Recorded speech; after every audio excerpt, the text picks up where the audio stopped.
Throughout history, fear of poisoning has driven rulers and scientists alike to explore ways to protect themselves from toxins. One of the most fascinating approaches is Mithridatism, the deliberate ingestion of small doses of poison to build immunity. The practice takes its name from King Mithridates VI of Pontus, a ruler of the Hellenistic period who allegedly used this method to defend himself against assassination. Over time, Mithridatism became both a symbol of paranoia and an early experiment in toxicology. Though scientifically flawed in some ways, the concept represents an important step in humanity's understanding of immunity and resistance to poison. Let's talk about it. Mithridates VI ruled the Kingdom of Pontus, located along the southern coast of the Black Sea in what is now Turkey. Ancient sources describe him as brilliant, ambitious, and deeply paranoid. Fearing assassination by poison, which was a common political weapon of the time, Mithridates reportedly studied toxins and antidotes extensively. According to historians, he consumed small, measured doses of various poisons daily, attempting to build resistances to them. This practice became known as Mithridatism. Legends claim that when Mithridates was finally defeated by the Romans, he tried to take his own life using poison, but failed because of his long-developed immunity.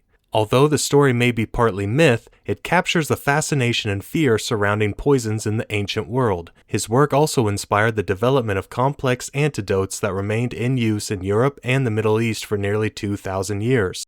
Mithridatism relies on a concept similar to modern immunization, exposure to small amounts of a harmful substance to build resistance. However, this principle only works with biological toxins such as venoms or bacterial poisons that can trigger an immune response. Most chemical poisons, like arsenic, mercury, or cyanide, do not produce immunity.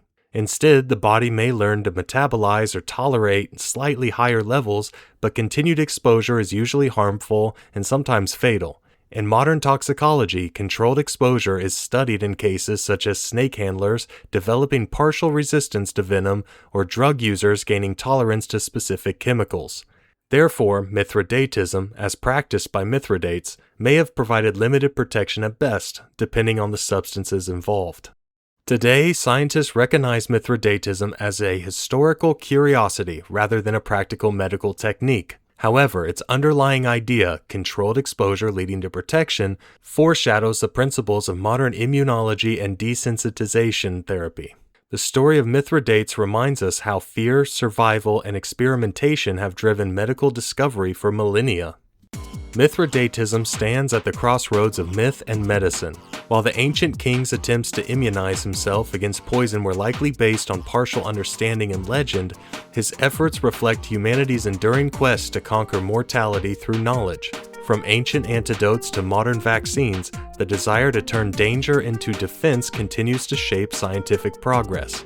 Mithridatism, though born from fear, ultimately became a stepping stone towards understanding how the body defends itself from harm. Thank you for watching.